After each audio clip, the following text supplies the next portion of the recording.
Hi, welcome to our playoff edition of the Postgame Pigskin Postgame Wrap. It's only 12 weeks. It's only 12 weeks and I still haven't got it.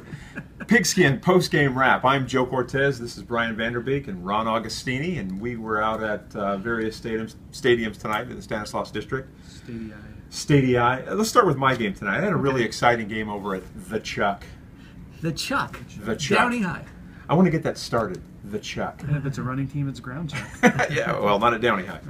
Okay. Hey, Downey fell behind tonight 19-6 and really looked, the defense was on roller skates for the first couple of possessions tonight. And then they kind of got things figured out and rallied for a 20-19 win. Really exciting game. The defense really stepped up and saved the day here. In the second half, P.J. Wilson hooked up twice with receiver Jeffrey Jones. In fact, on the second touchdown that put them ahead 20-19, it was a two-play drive. A 58-yard connection and a 22-yard connection to Jones to finish it off. Real exciting. And then the defense had to come in and save the day. Antelope drives inside the Downey 10-yard line, first and goal, and they get a 6-yard loss. And they stop him for a 1-yard gain and then a 14-yard sack to set up a 4th and goal from the 27. Field goal attempt was way wide left, and Downey escapes with a 20-19 victory. Real exciting game. Joe, that's a big deal for Downey. You know, when you think of Downey football, Jeremy Plaz, spread offense, go, go, go. Tonight they won a playoff game on defense, on a stand late in the game. Absolutely. That's a step forward. Yeah, absolutely. That's a great point. It was a big stand. And Downey, after falling behind 19-6, and their only score in the first half was a 100-yard interception return by where is it? Tyrann Daniels. Tyrann Daniels later intercepted another pass in the end zone to halt an Antelope drive for a touchback. Is that a new Man of Steel? It's a new Man of Steel. And you know what? The crowd was chanting Man of Steel tonight. I felt pretty good about that. He's been making big plays for Downey late in the year. That's all you hear on the loudspeaker. Jake Magana on the tackle. It's always Jacob Magana. He just makes plays. That's what he does. You're right. So now Downey gets Grant.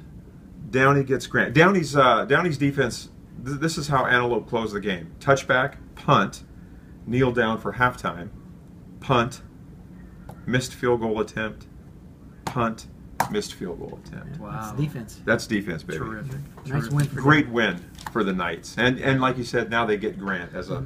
But Grant, go figure, Grant, middle of the third quarter tonight, led Patterson 21-16. 21, yeah, it was within a score. Was that the score? And Grant ends up winning that game 42-23. But even 42-23 has got to open eyes. Absolutely, considering what Grant did to Jesuit last week, one of the top teams in D1. Yeah. That's an eye opener. You were at the Corral in Oakdale. What happened there? Not much of a game. Oakdale took it to Pacheco 50-8. Basically, all I need to know is that Oakdale ran the ball 49 times tonight for 490 yards. Now the human calculator can figure that one out. Right here. I'll get back to you in a minute. Yeah, that's a lot per carry. Yeah, it's about 10 miles a gallon is what that is. And carry the one. Well, I'm going to do Common Core. Hold on. Oh, wait a second. We'll be here a while if you're going to do Common Core. 50-8. Yeah. Frankie Trent, 16 carries for 117, 4 touchdowns. Brock Whiting, 12 carries, 120 yards. Darius Nelson just gets better all the time. The big play back that Oakdale's been lacking for a while. 14 carries, 192 yards, and a score. Wow. That puts him over 1,000 yards. We actually got Trent Murs on after the game. Well, actually sat down and did stats last week, and Nelson had 877 yards coming in, so 192 tonight put him over 1,000. So I thanked him for giving us stats. And he had about 225 last week against Central, so he's on a streak. But I mean, this was 43-0 midway through the third quarter. Pacheco scores a quick slant from Epperson to Villegas, goes for 72, and that's Pacheco's only score. Final score 50-8. Oakdale had 605 yards total offense. Pacheco 214. Never really ran the ball. Yeah. I mean, it was interesting. It was interesting. First time I'd seen Pacheco play. It's a nice team, very nice team. But Oakdale is just moving the ball so well right now with this offense. They have 3 weapons, three very potent backs, and if you're playing defense, you just don't know who's going to get it. And they're dangerous right now. What did you think of Frank Ginda? We've been hearing a lot about him all season. Big time player. Big kid. Going to San Jose State, going to be a college player. They didn't throw to him. He didn't have a carry. Looked good at. I mean, you heard his name on loudspeaker a lot, like Magana, for making a lot of tackles. And I assume he's going to play defense at San Jose State. So, but I mean, kid's huge.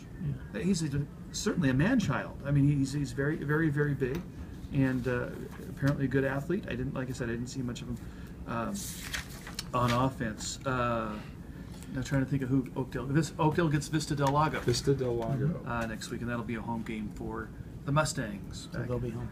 Another game at the Corral. Okay. Ron, you were up at... I was at Wayne Schneider Stadium in Tracy, named after the great coach there at Tracy for many years. Yeah.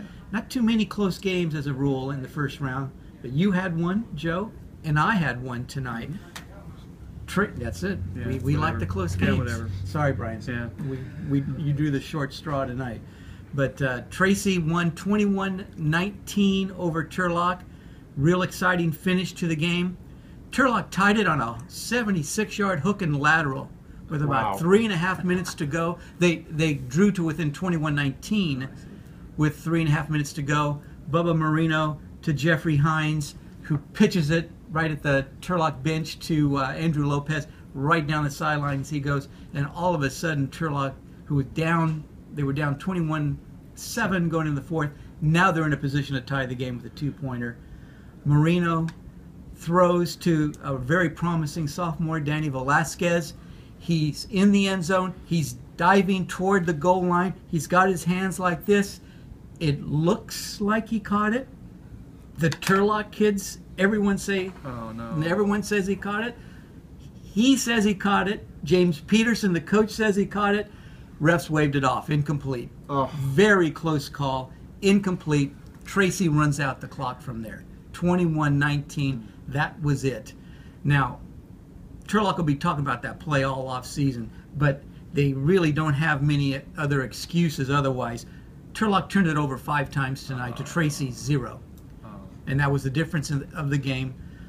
Turlock started fast, 7-0 lead. We're on the 19-yard line, knocking on the door, and they fumbled and the game changed. Turlock turned it over 4 straight times during the first half, and Tracy took it over from there. Pretty good tailback for Tracy. Nate Jones rushed for 110 yards, a couple scores, and they controlled the middle of the game. But Turlock made a run at him late. Danny Velasquez is going to be a nice player for Turlock these next 2 years. Caught a 40-yard pass from Marino to get Turlock back in the game late, and then the exciting finish. Real good ball game tonight. Tough loss for Turlock. Get this, Joe. They have lost to Oakdale, Modesto, Merced, and twice to Tracy by a margin of 13 points. Total. Yeah. That's why they're 6-5 in their home. It's just a star-crossed what-if season for the Turlock Bulldogs. Absolutely. And Bubba Marino, choking back tears tonight, took the loss pretty hard. He had a great game tonight. He went out good, even in defeat. So, good ball game for a first-round game. Really was. Well, congratulations to Turlock and Pacheco on fine seasons. Oakdale's still rolling. And, let's take a look at some of the scores from around the district. Here's some that pop out to me. Central Catholic wins big. We knew that. Right. Escalon winning big over Center. Yeah. It's I thought it might be a tougher battle there at Lloyd Ingle. Los Banos wins over Dixon, and Sonora beats Maryville. That's an all Stanislaus District semifinal right there in Division 4. How about that? So we're guaranteed a section champ there. An all district final. Final. Yeah.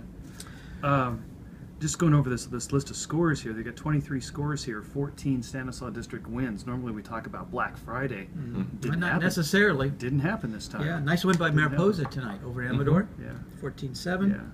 The score that jumps out at me, because I mentioned on Stanislav Football Weekly that I thought Modesto Christian could score 70 on Rio Vista, and I got a message from Adam Foster, who coaches and keeps stats out there, laughing at me.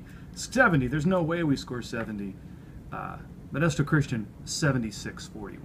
So he was right. No, I was right. Well, yeah, they didn't score exactly. Well, at one point they had 70. Yeah.